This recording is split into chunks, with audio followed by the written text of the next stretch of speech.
কোনো যন্ত্র বা পাখি তামাক গাছের নিকটবর্তী হয় না, আপনি কেন হবেন?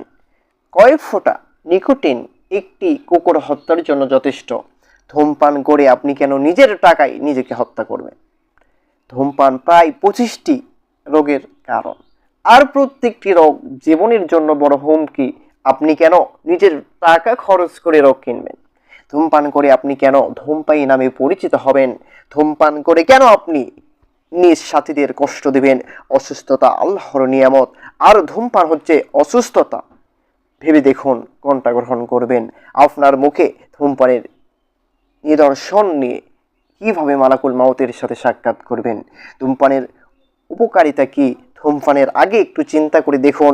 জ্ঞানীরা সম্মান অর্জন করে এবং মর্যাদার সিঁড়ি বয়ে উপরে ওঠার চেষ্টা করে, অথচ আপনি ধূমপান করে নিজেকে অবতরণ করেছেন।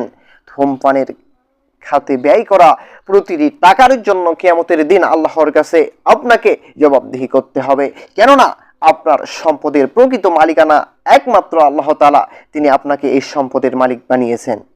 এই সম্পদ তিনি বৈধ পন্থায় অর্জন করা এবং বৈধ পন্থায় খরচ করার নির্দেশ দিয়েছেন। আর আপনি যদি ধূমপান করে সম্পদ নষ্ট করেন, তাহলে আপনি আল্লাহর নির্দেশ অমান্য করলেন এবং একটি বড় ধরনের গুনাহের ভাগীদার হলেন।